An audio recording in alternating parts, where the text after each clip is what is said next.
नमस्कार। मैं अपने सभी श्रोताओं को अपने कार्यक्रम दीक्षित जी स्पीक्स में स्वागत करता हूं, उनका अभिनंदन करता हूं। और आज का कार्यक्रम शुरू करने से पहले मैं आप लोगों से एक बार अनुरोध करूंगा कि कृपया हमारे चैनल को सब्सक्राइब अवश्य कीजिएगा और अपने मित्रों, अपने रिश्तेदारों, अपने परिवार के अन्य सदस्यों के साथ इसको शेयर भी अवश्य कीजिएगा। अपने जो भी विचार हैं आपके हमारे वीडियो के विषय में, उनसे हमको अवश्य अवगत कराइएगा, जिससे कि हम और अच्छे और आपसे के लिए नए नए वीडियो बना सकें। तो हम अपना आज का कार्यक्रम शुरू करते हैं, बस कुछ सेकंड्स में ही। बस मैं अभी गया और अभी आया।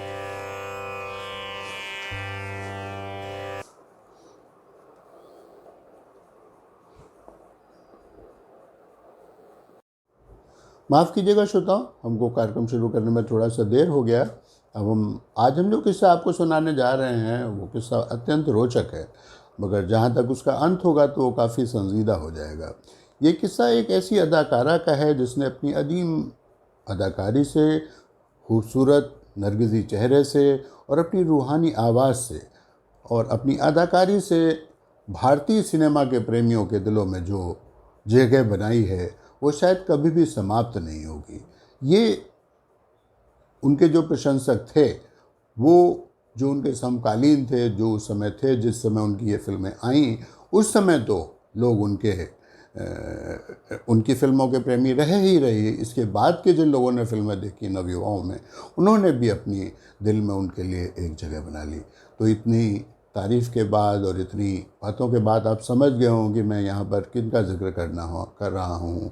उनका नाम है मीना कुमारी। मीना कुमारी का जन्म 1 अगस्त सन 1933 को मुंबई के दादर में हुआ था। उनकी माँ एक हिंदू थी और पिता मुसलमान, जो कि दोनों ही कलाकार थे। वो जब मीना पैदा हुई तो उनके पिता की आर्थिक तंगी इतनी ज़्यादा थी कि वो अपने बच्चों का पालन पोषण नहीं कर सकते थे। इस कारण वो एक बरसती हुई रात में, बरसाती रात थी, घनघोर बारिश हो रही थी, वो मीना कुमारी को लेकर के एक अनाथालय के दरवाजे पर छोड़ आए थे। लेकिन जब वो लौट के आए और उनकी माँ ने पूछा बच्चा कहाँ है, उन्होंने बताया कि मैं तो अनाथालय में छोड़ आया हूँ। तो माँ ने आने की ज़िद की और पिता के दिल में जो बेटी के प्रति फिर से एक ज्वार उभरा प्यार का, वो लौट के वो दरवाजे पे फिर से गए। इत्तेफाक से बारिश बहुत ज़ोरों से हो रही थी। शायद रात के समय सभी अनाथालय के कर्मचारी सो रहे थे और किसी ने भी बच्चे की आवाज़ नहीं सुनी। बच्चा अभी तक वहाँ दरवाजे पर ही रखा हुआ था और उसके शरीर में चींटियाँ और चींटे लग गए थे जो कि उसको काट रहे थे। बच्ची बुरी तरह से चिल्ला रही थी, रो रही थी।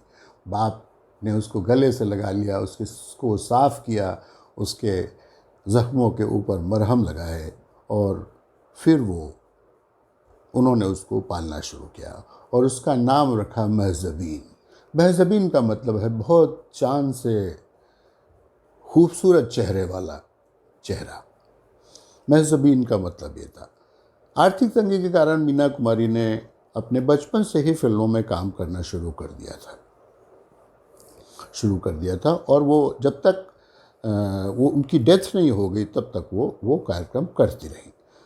वे एक अभिनेत्री होने के अलावा एक शायरा भी थीं। उन्होंने पार्श्व गायन भी किया और वो एक बहुत ही खूबसूरत ड्रेस डिज़ाइनर भी थी। उनका संबंध बंगाल के प्रसिद्ध घराने टैगोर से भी किसी समय रहा था। उनकी सफल फिल्मों की फहरिस्त तो बहुत लंबी है, लेकिन मैं यहाँ कुछ फिल्मों का नाम लूँगा, जैसे आज़ाद, दिल एक मंदिर, काजल, शारदा, भीगी रात, फूल और पत्थर, मजली दीदी, बहारों की मंजिल, 7 फेरे, पाकीज़ा, तमाशा और न जाने कितनी फिल्में उनके पास आती हैं। फिल्म शारदा ने फिल्मों में उनकी छवि ऐसी बनाई कि उनको ट्रेजेडी क्वीन कहा जाने लगा और उनके पास जो थी फिल्में जो आने लगी वो जज्बाती फिल्में ही आने लगी। उन्होंने 19 साल की उम्र में अपने 20 साल से बड़े और 2 बार के शादीशुदा कमाल अमरोही के साथ उस समय विवाह कर लिया जब वो अस्पताल में जाया करती थी फिजियोथेरेपी के लिए, और उसी बीच में कमाल अमरोही वहाँ पर एक शादी करवाने जो इनके वाले जो मौलवी होते हैं उनको लेकर के पहुँचे और वहाँ पर उन्होंने उनकी शादी कर दी। रात में उनके पिता अली बख्श आए और उनकी बहन और उनको लेकर के घर चले गए और उन्होंने ये बात अपने पिता को नहीं बताई कि मैंने कमाल अमरोही से शादी कर ली है। लेकिन घर के नौकर से उनके पिताजी को पता चला कि मीना कुमारी तो रात रात भर किसी से बातें करती रहती हैं। जब उन्होंने इसकी जांच की तो उन्होंने पाया कि शायद कुछ ऐसा है। इस पर उनके पिता बहुत नाराज़ हुए और एक दिन उन्होंने उनको अपने घर से निकाल दिया। अब मीना कुमारी के पास कोई चारा नहीं था कि वो अपने शौहर के घर चली जाती। वे कमाल अमरोही के पास चली गई। निश्चित रूप से कमाल अमरोही से उनको बेइंतहा प्यार था और वो उनके साथ रहने लगी। लेकिन समय के साथ कमाल अमरोही ने उनके ऊपर बहुत सारे प्रतिबंध लगा दिए और वो उनके ऊपर हमेशा उनको शक की निगाहों से देखते थे। मीना कुमारी में किसी चीज़ की कमी नहीं थी, खूबसूरत थी, पैसा था और वो जितना भी पैसा होता था ला करके सारा का सारा वो कमाल अमरोही को ही दे देती थी। फिर वो उसके बाद अगर उनको ज़रूरत होती थी तो वो पैसा उनसे ये मांगती थी। ये सारी बातें जो हैं मिस्टर विनोद मेहता ने उनकी आत्मकथा द क्लासिक बायोग्राफी में लिखी है, से मैंने ली है और उन्हीं से मैंने इनको पढ़ा है। उसी में एक जगह जिक्र आता है कि एक बार उन्होंने उनके ऊपर बहुत सारी बंदिशें लगा दी थी और एक दिन उनका जो एक कोई असिस्टेंट जो उसको अपने मीना कुमारी के साथ में रखते थे उसने एक सेट के ऊपर मीना कुमारी को थप्पड़ मार दिया। उस थप्पड़ मारने के बाद उन्होंने कमाल अमरोही को तुरंत बुलवाया वहाँ पर, लेकिन वो नहीं लौट के आए और उसके बाद मीना कुमारी कभी भी कमाल अमरोही के घर नहीं गई। वो अपनी बहन मधु के घर चली गई और फिर वो वहीं रही और कमाल अमरोही ने कभी उनको दोबारा बुलाया भी नहीं। लेकिन वो अलग तो हो गई, लेकिन वो कमाल अमरोही को बहुत प्यार करती थी और वो उनके गम में डूब के शराब के नशे में डूब गई और बराबर शराब पीने लगी।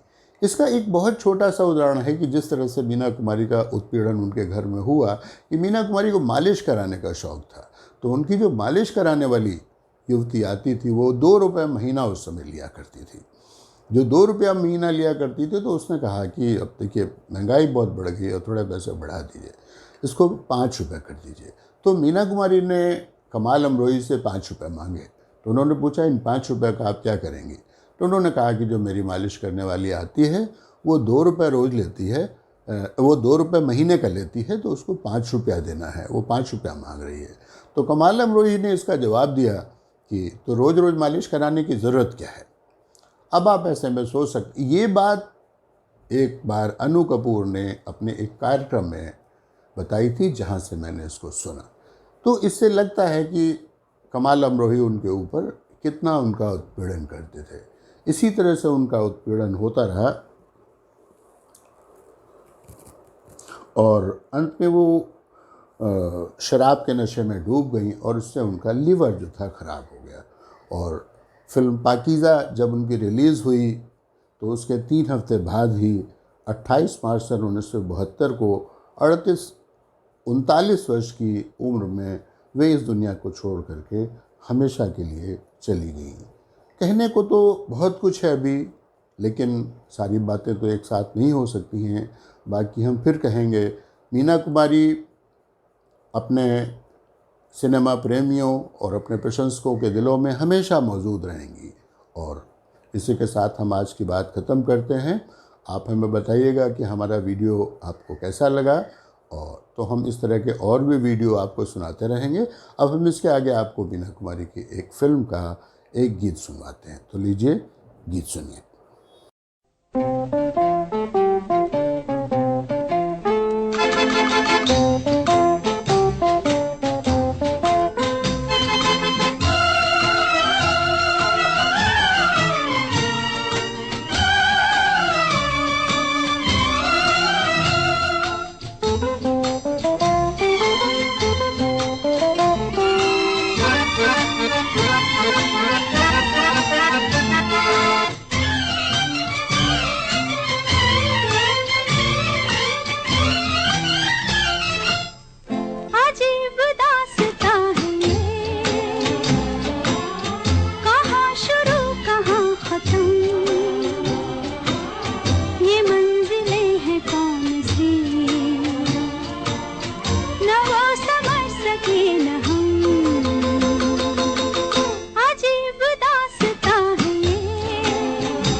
किसी का प्यार लेके तुम